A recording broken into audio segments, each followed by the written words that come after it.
चाहता है बिहार को 1990 से पहले के दौर में ले जाना।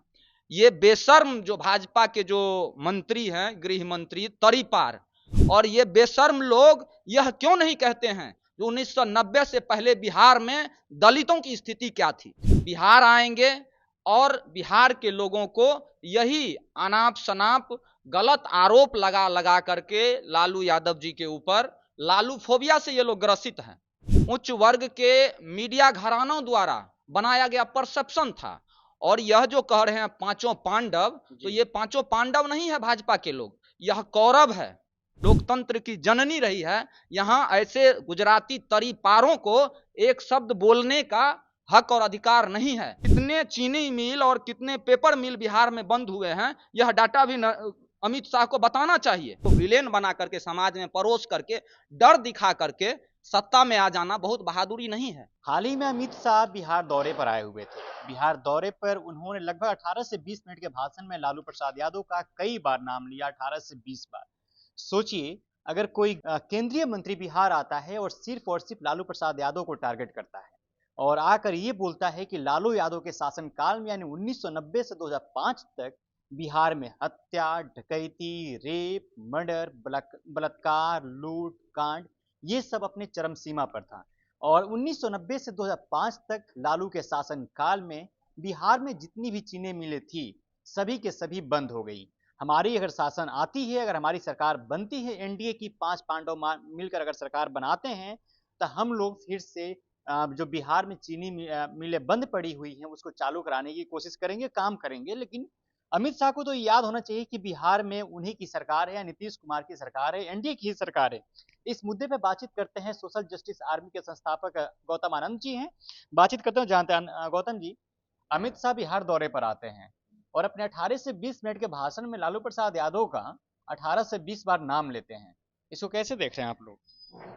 मैं तो सीधा यही देखता हूं, जो जितने भी संविधान के विरोधी लोग हैं भाजपा में, भाजपा ही सिर्फ नहीं, भाजपा के सहयोगी जितने भी हैं वह संविधान विरोधी है, वह लोकतंत्र विरोधी है। बाबा साहब अंबेडकर हो, कर्पूरी ठाकुर हो, लोहिया हो, जगदेव बाबू हो, या उस दौर के जितने भी समाजवादी चिंतक रहे हैं, उन तमाम लोगों की जो विचारधारा रही है, चाहे वो लालू यादव जी हो, उनके संघर्षों को, उनके विचारों को ये लोग पचा नहीं पाते हैं। और उसी का परिणाम है ये लोग बार बार, अब जब चुनाव आने वाला है बिहार में, तो बार बार अब टूरिस्ट के तरह बिहार आएंगे और बिहार के लोगों को यही अनाप शनाप गलत आरोप लगा लगा करके लालू यादव जी के ऊपर, लालू फोबिया से ये लोग ग्रसित हैं। तुम 20 साल से बिहार की सरकार के सहयोगी हो, बिहार में सरकार बनाए हुए हो, तो 20 साल की उपलब्धि तुम गिनाओ ना। इसका मतलब है सीधा, जो 20 साल तुमने वो उपलब्धि नहीं हासिल कर पाए बिहार के लोगों के लिए, बिहार के लोगों को वह नहीं दे पाया जिसकी जरूरत थी, तो तुम्हें 2005 से 90 के बीच की जो चर्चा है उसको गलत तरीके से एक परसेप्शन तैयार जो किया गया था, चाहे वह चारा घोटाला के नाम पे हो या चाहे वो जंगल राज के नाम पे हो, यह तो एक उच्च वर्ग के मीडिया घरानों द्वारा बनाया गया परसेप्शन था। और यह जो कह रहे हैं पांचों पांडव, तो ये पांचों पांडव नहीं है भाजपा के लोग, यह कौरव है।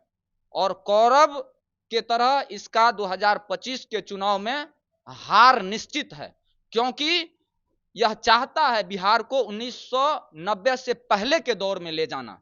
ये बेशर्म जो भाजपा के जो मंत्री हैं, गृह मंत्री तरीपार, इसको तो एक शब्द नहीं बोलने का हक है। बिहार जैसे पवित्र लोकतंत्र की धरती जो रही है, सामाजिक न्याय की जो धरती रही है, लोकतंत्र की जननी रही है, यहां ऐसे गुजराती तरीपारों को एक शब्द बोलने का हक और अधिकार नहीं है। ये बेशर्म लोग आज भी देश की आर्थिक व्यवस्था को, देश के रोजगार को, सामाजिक न्याय के सिद्धांत को, आरक्षण को, विश्वविद्यालय में जो बहाली हो रही है, चाहे वो प्रोफेसरों की बहाली हो या वीसी, रजिस्ट्रार, तमाम जगहों पे ये भगवाकरण का सोच रखने वाले लोगों को स्थापित करना चाह रहे हैं, इसको किसी भी हाल में सफल नहीं होने दिया जाएगा। और ये बेशर्म लोग यह क्यों नहीं कहते हैं जो 1990 से पहले बिहार में दलितों की स्थिति क्या थी, पिछड़ों की स्थिति क्या थी, अकलियतों की स्थिति क्या थी, किन लोगों को सम्मान मिलता था, किन लोगों को कुर्सी पे बैठाया जाता था, किन लोगों को स्कूल कॉलेज और विद्यालय में आगे बैठने दिया जाता था, और किन लोगों को स्कूल कॉलेज विश्वविद्यालय के क्लासरूम से बाहर भगा दिया जाता था, यह क्यों नहीं ये बेशर्म लोग बोलते हैं।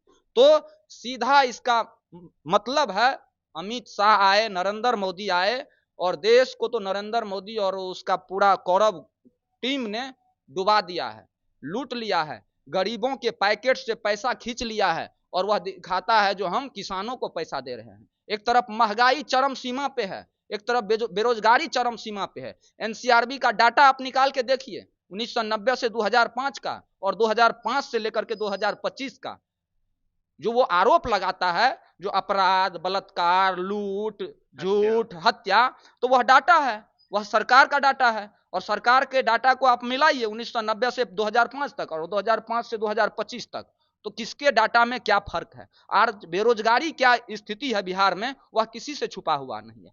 पलायन की क्या स्थिति है बिहार में, वह किसी से छुपा हुआ नहीं है। 2005 से 2025 के दौरान कितने चीनी मिल और कितने पेपर मिल बिहार में बंद हुए हैं, यह डाटा भी अमित शाह को बताना चाहिए।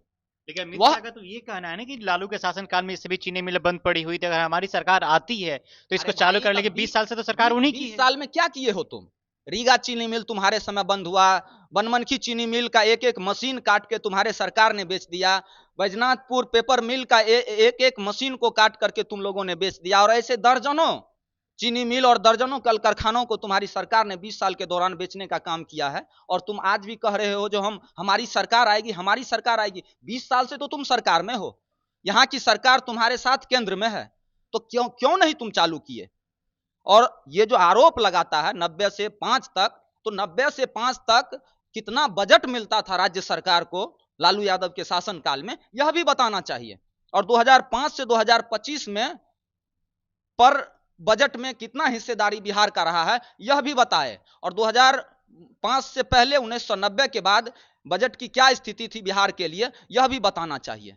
तो एक तरह से आप कह सकते हैं, जो भाजपा के लोग हैं, जो मनुवादी सामंती सोच का प्रतिनिधित्व करता है, जो संविधान और लोकतंत्र के खिलाफ है, जो नहीं चाहता है जो देश में सामाजिक समरसता हो, देश में भाईचारा स्थापित हो, जो धर्म के आधार पर नफरत फैला करके समाज को बांट करके, वो अंग्रेजों की जो नीति थी बांटो और राज करो, उस नीति पे चलने वाले जो लोग हैं, वह ऐसे ही आरोप लगाएंगे और डराने, जाति और धर्म के आधार पे नफरत फैला करके, जाति के आधार पे एक जाति को विलेन बना करके समाज में परोस करके, डर दिखा करके सत्ता में आ जाना बहुत बहादुरी नहीं है।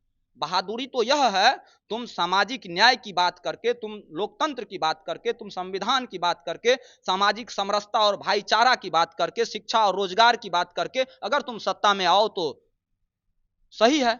लेकिन तुम धर्म के नाम पे, जात के नाम पे, किसी नेता के नाम पे डर फैला करके और प्रोपोगेंडा मीडिया के माध्यम से फैला करके तुम सत्ता में आना चाहते हो, तो तुम्हें कतई बिहार में सफलता नहीं मिलेगी। अंतिम सवाल लेते हैं। अमित शाह ने ऐलान कर दिया कि 2025 में हम लोग 225 सीटें जीत रहे हैं, 5 पांडव मिल के। आपके हिसाब से किसकी सरकार बन रही है? वो बोल दिए 5 पांडव नहीं, बीजेपी और उसके जो लोग हैं वो कौरव है। चाहे वो चिराग पासवान जी हो, पता नहीं इन लोगों के अंदर अब आदरणीय रामविलास जी का सोच विचारधारा या उनका संघर्ष बचा है या नहीं बचा है।